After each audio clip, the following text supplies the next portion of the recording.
খুব সংক্ষিপ্ত পরিসরে রাসূল সাল্লাল্লাহু আলাইহি ওয়াসাল্লামের জীবনী থেকে আমরা কিছু লাইফ লেসন নিয়ে আসবো। আমরা কি শিখতে পারি রাসূল সাল্লাল্লাহু আলাইহি ওয়াসাল্লামের জীবনী থেকে। প্রথম যেই লেসনটা আমরা উল্লেখ করতে চাই সেটা হচ্ছে রাসূল সাল্লাল্লাহু আলাইহি ওয়াসাল্লাম খুব বড় মনের মানসিকতার অধিকারী ছিলেন, বড় হৃদয়ের অধিকারী ছিলেন। তিনি সবার জন্য ছিলেন। He use to think beyond the narrow borders. কখনো ন্যারো মাইন্ডেড ছিলেন। উনি সবাইকে অ্যাকোমোডেট করতে চাইতেন। তিনি আলামিন, বিশ্ববাসীর জন্য রহমত।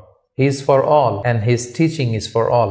দ্বিতীয় যে শিক্ষাটা আমরা পাই সেটা হচ্ছে রাসূল সাল্লাল্লাহু আলাইহি ওয়াসাল্লাম সবসময় সংঘবদ্ধ জীবন যাপন করেছেন। আমরা যদি দেখি মক্কাতে সংঘবদ্ধ, মদিনাতে সংঘবদ্ধ, যেখানে তিনি ছিলেন সংঘবদ্ধ ছিলেন। এবং আমরা যেন ইউনাইটেড থাকি, কোরআনের শিক্ষাটা তিনি বারবার বলেছেন, ওয়ালা তাফাররাকু, তোমরা বিচ্ছিন্ন হয়ো না, তোমরা আলাদা হয়ে জীবন যাপন করো না, বরং তোমরা সংঘবদ্ধ জীবন যাপন করো। 3 নম্বর যে শিক্ষাটি আমরা পাই রাসূল সাল্লাল্লাহু আলাইহি ওয়াসাল্লামের জীবনী থেকে সেটা হচ্ছে তিনি পিস লাভার ছিলেন, শান্তিকামী। কখনো সংঘাতে সহজে বিরোধে জড়াতে চাইতেন না। সবসময় শান্তি প্রতিষ্ঠায় তিনি অগ্রগামী ছিলেন। আমরা যদি দেখি যে কুরাইশদের সাথেও কিন্তু তিনি পিস ট্রিটি করেছেন, শান্তি চুক্তি। সাহাবারা রাজি হচ্ছিলেন না, কিন্তু তিনি করেছেন। মদিনায় এসে তিনি মদিনা চার্টার করেছেন, মদিনা সনদ করেছেন, ইহুদিদের সাথে একসাথে থেকেছেন। কিন্তু মদিনা সনদ ভঙ্গ হয়েছে যখন তারা বিশ্বাসঘাতকতা করেছে। তার মানে তিনি সবসময় শান্তির পক্ষে ছিলেন। তো আমরা যারা নবীজির উম্মত বলে নিজেদেরকে দাবি করি, আমরা যেন সবসময় শান্তিকামী হই, আমরা যেন শান্তির পক্ষে থাকি, এটা আমাদের জন্য শিক্ষা। 4 নম্বর যে শিক্ষাটি আমরা পাই সেটা হচ্ছে he was the flag bearer of justice. ন্যায় যেখানে, সত্য যেখানে, ইনসাফ যেখানে, জাস্টিস যেখানে, তিনি সেখানে। তার প্রমাণ আমরা দেখি 20 বছর বয়সে তিনি যখন যুবক, তখন তিনি হেলফুল ফুজুল নামে যুব সংঘ করেছেন। উদ্দেশ্য কি ছিল? মাআল মাজলুম দিদ্দাল জালিম। আমরা সবসময় মাজলুমের পক্ষে থাকবো, জালেমের বিরুদ্ধে। কোনো জালেম যেন কোনো ব্যবসায়ীকে, ভিনদেশীকে, কাউকে যেন ঠকাতে না পারে, মাজলুমের পক্ষে লড়বার জন্য তিনি এটা করেছেন। তার মানে ইনসাফ, জাস্টিস, ন্যায় পরায়ণতার পক্ষে তিনি সবসময় কাজ করেছেন। আমরা যেন সবসময় ন্যায় পরায়ণতার পক্ষে থাকি, এটাই আমাদের জন্য শিক্ষা। 5 নম্বর যে ব্যাপারটা আমরা দেখি যে রাসূল সাল্লাল্লাহু আলাইহি ওয়াসাল্লামের পুরো জীবনীটা যদি আপনারা খেয়াল করেন, সবসময় রাসূল সাল্লাল্লাহু আলাইহি ওয়াসাল্লাম একটা স্ট্রাগলের মধ্য দিয়ে গিয়েছেন। তিনি আল্লাহর নবী, শুধু নবী নয়, শ্রেষ্ঠ নবী, আল্লাহর হাবিব। তার কাছে কোরআন নাজিল হয়েছে, তার কাছে ওহী আসতো, আল্লাহর সরাসরি সাহায্য তিনি পেয়েছেন, আল্লাহর সাথে কথা বলতেন। তারপরও তার জীবন কিন্তু স্ট্রাগল মুক্ত ছিল না। সবসময় তিনি স্ট্রাগলের মধ্য দিয়েছিলেন।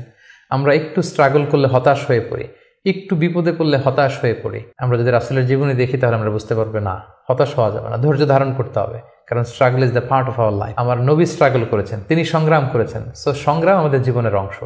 এই শিক্ষাটা আমরা পাই। 6 নম্বর যে শিক্ষাটি আমরা পাই সেটা হচ্ছে রাসূল সাল্লাল্লাহু আলাইহি ওয়াসাল্লাম ব্যক্তিগত জীবনে অত্যন্ত সৎ ছিলেন। যে কারণে যে কুরাইশরা রাসূল সাল্লাল্লাহু আলাইহি ওয়াসাল্লামের বিরোধিতা করত, তারাই রাসূল সাল্লাল্লাহু আলাইহি ওয়াসাল্লামকে উপাধি দিয়েছিল আস-সাদিক আল আমিন, সত্যবাদী, আমানতদার। যেদিন তিনি হিজরত করবেন সেদিন তিনি তার ঘরে রাসূল সাল্লাল্লাহু আলাইহি ওয়াসাল্লাম আলী রাদিয়াল্লাহু তাআলা আনহুকে রেখে গিয়েছিলেন। কারণ ওনার কাছে মক্কার অনেক লোকেরা আমানত রেখেছিল। সেই আমানতগুলো বুঝিয়ে দিতে আলী রাদিয়াল্লাহু তাআলা আনহুর 3 দিন সময় লেগেছিল। এত পরিমাণে ডিপোজিট ছিল, আমানতের বিভিন্ন জিনিসপত্র ছিল, সেগুলো আলী রাদিয়াল্লাহু তাআলা আনহু বুঝিয়ে দিয়ে তারপরে তিনি হিজরত করেছেন। কতটা আমানতদার ছিলেন আমাদের প্রিয় নবী। এবং ওনার এই ব্যবসায় আমানতদারিতায় মুগ্ধ হয়েই কিন্তু খাদিজা রাদিয়াল্লাহু তাআলা আনহা রাসূল সাল্লাল্লাহু আলাইহি ওয়াসাল্লামকে বিয়ের প্রস্তাব দিয়েছিলেন। তো তার উম্মত হিসেবে আমাদের উচিত সত্যবাদী, সৎ এবং আমানতদার হওয়ার চেষ্টা করা। 7 নম্বর যে শিক্ষাটি আমরা রাসূল সাল্লাল্লাহু আলাইহি ওয়াসাল্লামের জীবনী থেকে পাই সেটা হচ্ছে রাসূল সাল্লাল্লাহু আলাইহি ওয়াসাল্লামের একটা ফ্রেন্ডলি ইন্টারঅ্যাকশন ছিল তার ফলোয়ারদের সাথে, good interaction with the followers.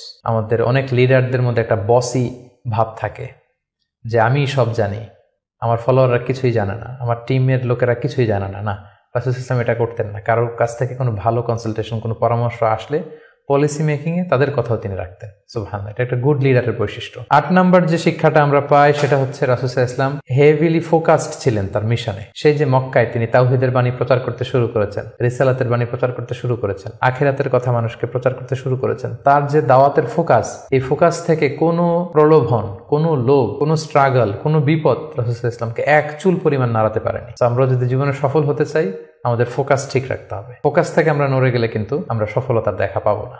9 নম্বর যে শিক্ষাটা আমরা পাই রাসূল সাল্লাল্লাহু আলাইহি ওয়াসাল্লামের কম্প্যাশনেট এন্ড মার্সিফুল অ্যাটিটিউড। রাসূল সাল্লাল্লাহু আলাইহি ওয়াসাল্লামের দয়াদ্র মানসিকতায় অনেক শত্রু কিন্তু রাসূল সাল্লাল্লাহু আলাইহি ওয়াসাল্লামের বন্ধু হয়ে গিয়েছিল, ঈমান এনেছিল। আমরা দেখেছি মক্কা বিজয় যখন করেছিলেন চাইলে পিষে মারতে পারতেন কুরাইশদেরকে, যারা বছরের পর বছর জন্মভূমি থেকে দূরে থাকতে বাধ্য করেছিল রাসূল সাল্লাল্লাহু আলাইহি ওয়াসাল্লামকে। রাসূল সাল্লাল্লাহু আলাইহি ওয়াসাল্লাম কি করলেন? বললেন যে না, লা তাসরিবা আলাইকুমুল ইয়াউম, কোনো প্রতিশোধ, হিংসা কিছু নেই, ক্ষমা করে দিলাম, যাও তোমরা স্বাধীন। এভাবে নানা ঘটনায় আমরা দেখেছি রাসূল সাল্লাল্লাহু আলাইহি ওয়াসাল্লাম তার অমীয় অনুপম চরিত্রের মাধ্যমে তিনি মানুষের মন জয় করেছেন। তো এই গুণাবলী যেন আমরা আমাদের মধ্যে ধারণ করবার চেষ্টা করি। সব শেষে শিক্ষাটির কথা বলবো সেটা হচ্ছে succession management. A good leader produces good leaders. একজন ভালো নেতা শুধু ফলোয়ার তৈরি করে না, সে আরো নতুন নেতা তৈরি করে। আমরা যদি দেখি রাসূল সাল্লাল্লাহু আলাইহি ওয়াসাল্লামের ইন্তেকালের পরে আমাদের লিডারশিপ নিয়ে কোনো ক্রাইসিস হয়নি, সেখানে দাঁড়িয়ে গিয়েছে আবু বকরকে আমরা রাদিয়াল্লাহু তাআলা আনহুকে আমরা আমাদের খলিফা বানিয়েছি। আবু বকর রাদিয়াল্লাহু তাআলা আনহুর ইন্তেকালের পরে ওমরে ফারুক আমাদের খলিফা হয়েছে, তারপরে উসমান, তারপরে আলী রাদিয়াল্লাহু তাআলা আনহু। তার মানে রাসূল সাল্লাল্লাহু আলাইহি ওয়াসাল্লাম এদেরকে কিন্তু সবসময় ডানে বায়ে সামনে